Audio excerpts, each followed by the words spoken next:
All right, welcome to your high yield review for the Treasury Management Final. In this explainer, we're really going to connect the dots. We'll show you exactly how a company's day-to-day choices end up shaping the actual cash it has in the bank. So let's get you ready for that exam. So here's our game plan for today. We're going to start with the big picture, the why of it all, the core mission of Treasury, and then we'll get into the how, all the essential metrics and tools you're going to need to absolutely ace your final. Let's jump right in. Okay, first up, what exactly is Treasury Management? Well, you can think of it as the financial command center for the entire company. It's that critical link connecting what happens on the factory floor with the big long-term strategy being made in the boardroom. You know, at its heart, Treasury is all about managing this fundamental tension. On one hand, you've got to have enough cash around to operate smoothly, but you also have to manage financial risk. And to top it all off, any cash that's just sitting there, it isn't earning you a dime. It's a constant, high-stakes balancing act. And this table here, it just perfectly captures that balancing act. See, if you focus too much on liquidity by hoarding cash, well, your returns are going to suffer. But if you chase those returns by investing all your cash, you might not have it when you need it, and you're taking on more risk. The treasurer's whole job is to find that perfect sweet spot, right in the middle. So how does a treasurer actually manage this balance in the real world? Well, it all goes down in the engine room of the business, working capital. This is where those huge strategic goals come face to face with the day-to-day reality of cash. Put simply, net working capital is just the cash a company has tied up to run its everyday operations. It's the difference between your short-term assets, like inventory and what customers owe you, and your short-term liabilities, like the bills you owe your suppliers. Okay, so if working capital is that important, how do we measure if we're actually any good at managing it? That's where three absolutely critical ratios come into play, and you can bet you are going to see these on the exam. Together, they paint a super clear picture of a company's real operational health. First up, we've got DSO. This tells you, on average, exactly how many days it takes for you to get paid after you've made a sale. Think of it as your collection speed metric. Now really think about what a high DSO means.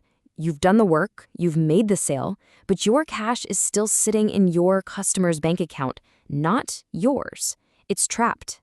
That's why a treasurer is completely obsessed with this number, and why a lower, faster DSO is pretty much always the goal.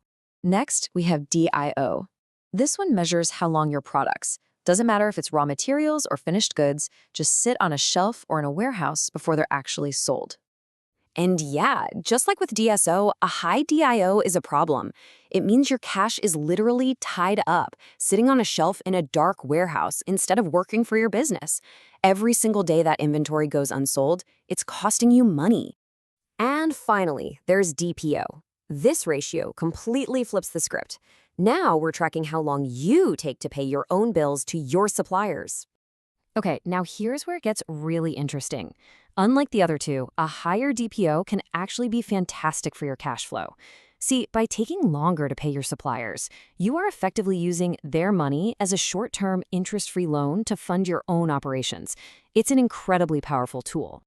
So we have these three metrics: DSO, DIO, and DPO. How do they all fit together? Well, they combine to form the treasurer's ultimate dashboard gauge, arguably the single most important one of all, the cash conversion cycle.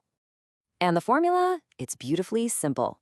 You just add the time it takes to sell your inventory, that's DIO, and the time it takes to get paid, that's DSO. Then, and this is the key part, you subtract the time you get to hold on to your own cash before paying your suppliers, which is DPO. What's left is the net number of days your cash is tied up in the business. This visual here lays out that whole journey. Your cash goes out the door to pay for inventory, and that's when the CCC clock starts ticking. It only stops when the cash from your customer comes back in. So what's the goal? To make that cycle as short as humanly possible. Some really elite companies even get a negative CCC. Just imagine that. They get paid by their customers before they even have to pay their own suppliers. So understanding our current cash cycle is obviously critical. But you know, the best treasurers are always looking ahead. They don't just react to what's happening now. They try to anticipate the future. And the number one tool for that is cash flow forecasting. And this right here is the treasurer's crystal ball, the cash budget. It's a pretty straightforward tool, but it is incredibly powerful. By forecasting all of your cash coming in and all your cash going out, you can basically see into the future.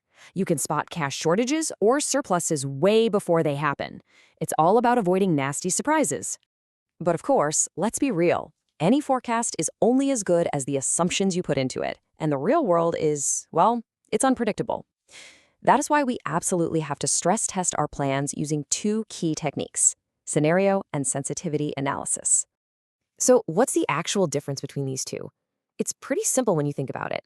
Scenario analysis is like modeling a whole new reality. It answers the big questions, like what happens if a major recession hits and our sales plummet, our costs go up, and interest rates spike all at once? It's a big picture stress test. Sensitivity analysis, on the other hand, is more like a surgical tool. It isolates just one variable, say sales growth, and tweaks it to see exactly how sensitive your cash flow is to that one thing. All right, we're in the home stretch. Let's bring it all together with a lightning round of the core formulas you absolutely have to know for this exam. Now, the key here isn't just to memorize the letters. It's to remember the story that each one of these formulas tells about the company's financial health. First, our working capital metrics. You got net working capital, your basic measure of short-term liquidity. Then you've got our three timing metrics: DSO for collections, DIO for inventory, and DPO for payments. And finally, the big one, the CCC, which pulls them all together. Just remember the goal: squeeze DSO and DIO down and stretch DPO out. Okay, next up are forecasting formulas. The cash budget. That predicts your future cash balance. Now pay super close attention to operating cash flow. This is the crucial formula that translates accounting profit, which is just paper profit, back into actual real cash. And finally, these approximation formulas. Think of them as quick shortcuts to estimate your future receivables, inventory, and payables. So I'm going to leave you with one final thought. It's a question that really gets to the very heart of this entire subject. Why can a company that is reporting a profit on paper still run out of cash and go bankrupt? The answer is all about working capital and that cash conversion cycle. If you can answer that question, you've totally mastered the core of treasury management. Good luck on the exam,